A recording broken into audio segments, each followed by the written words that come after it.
Hello guys, welcome back to our YouTube channel, Grace Realty. Yes, so today, we were going to public market because today we were going to give relief goods sa lahat ng mga nakandak naming interview. And pupunta kami ngayon ng mga ka-team ko sa public market para mamili ng groceries. And after that, pupunta na kami sa bahay ni Manang Heljen para ripakin ang bigas at yung relief goods. So, anyway, I would like to mega shout out sa aming mga supporters. We are very thankful sa lahat ng inyong tulong. And also, I'm Ma'am Grace. Hello, Ma'am. Hello po. Thank you so much sa lahat ng tulong mo dito sa Hinubaan. And we are very thankful sa lahat ng naitulong mo, sa na-share mong blessings. And we are very blessed for having you. So, you are beautiful inside and out. So, yun lang masasabi namin. So, guys, sit back and relax because the video will be started.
Na makagawa na magandang plano para sa buhay nila. So, you give hope them and also nagbibigay kayo na huwag silang mag-give up sa buhay nila o sa mga problemang na-encounter nila of this pandemic. So, mega shout out sa lahat ng mga supporters namin, lalong-lalo na yung Team Tambayan, Team Happy, Team Loyal, Team 1+1 equals 3, Team Anak ni Adonis. So, thank you sa lahat ng support ninyo and na-appreciate namin ang lahat ng supportan nyo kay Ma'am Grace. And thank you sa pagmamahal nyo sa amin. So, God bless and keep safe, guys. So, wag na natin patagalin, guys. Let's go! Let's go! Ripak time.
guys, good morning sa inyo. So kasama natin yan si Ate Gina. So ano yung mga basta po ni Ma'am Grace? Salamat sa Grace. Thank you so much, ma'am. Na-appreciate ni Ate Gina ang tulog mo sa'yo and I hope na marami ka pang matutulungan. So, thank you so much and God bless.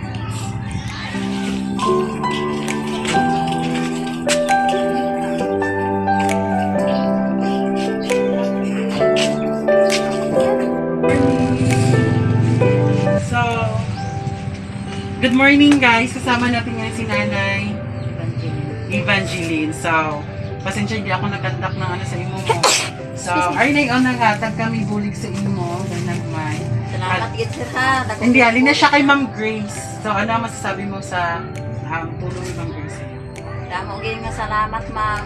Bulog ni sa langit sa akon. Ma'am, thank you so much. Salamat sa tao nga naghatag din bulig sa akon. Thank you gid sa lahat. Okay, ma'am, thank you so much. And appreciate you ni Nanay. God bless.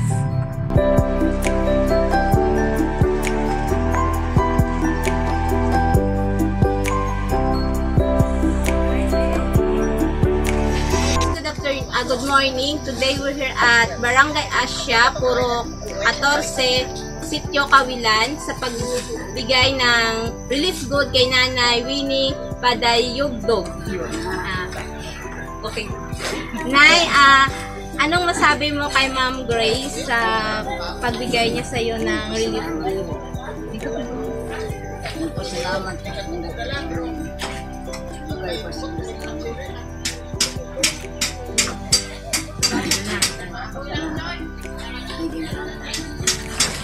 Okay. Nay, ari ng imong relief good galing kay Ma'am Grace. Good morning guys. Today we're here at Barangay Asya, Puro 14, Sitio Kawilan sa pagbigay ng relief good kay Nanay Loida Selva. Anay, ito na po yung relief good nyo. Galing kay Ma'am Grace B. Otley. Ano po yung masasabi niyo kay Ma'am Grace? Maraming salamat po sa ibinigay niyo sa aming na tulong para po sa aming pandemic ngayon dito sa aming sa Kawilan. Maraming salamat na malaki sa inyo. Okay guys, good morning sa inyo. So kasama natin ngayon si Ate Margie. Before natin ibigay itong tulong na ito, nagpapasalamat ako kay Ma'am Grace and sa lahat ng mga tumutulong kay Ma'am Grace na suportahan ang kanyang programa. Nagpapasalamat po kami. So, kamhatag niya siya ni Ma'am Grace. Anong masasabi niyo po kay Ma'am Grace na nagbigay sa inyo? Madamo gid ng salamat sa iyang ginhatag na grocery, bugas, makatabang gid siya sa pang-adlaw nga gustuhan. So ma'am, thank you so much for helping Ate Margie. So ito din ang silbi nila na pantawid gutom of this pandemic. So nagpapasalamat kami sa tulong mo and I hope na marami ka pang matutulungan. Thank you and God bless you. Good morning guys! Kasama natin ngayon si Ate Mary Jane. So, ibibigay natin yung tulong na binahagi ni Ma'am Grace sa kanya. So, ano po ang masasabi niya sa tulong ni Ma'am Grace na ibibigay sa kanya?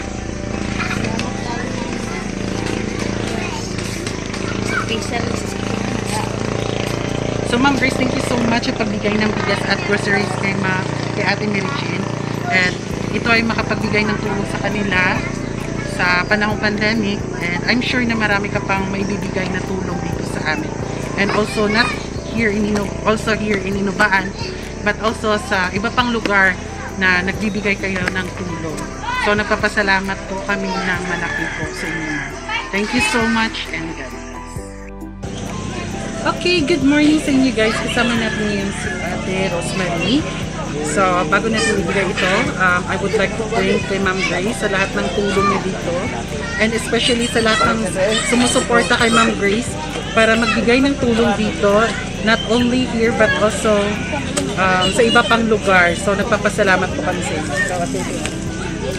So, ano masasabi niyo po kay Ma'am Grace? Ma'am Grace, thank you so much. Na-appreciate ni Nanay Rosemary ang inyong tulong. And I hope na marami ka pang matutulungan. And nagpapasalamat nito kami na kami po ang inyong ginamit upang magbahagi ng tulong dito sa Hinubang. So thank you so much. Yun na nga guys, nakapagbigay na tayo ng tulong, na ibahagi na natin yung tulong. And napakasarap sa feeling na makakatulong tayo sa kapwa natin.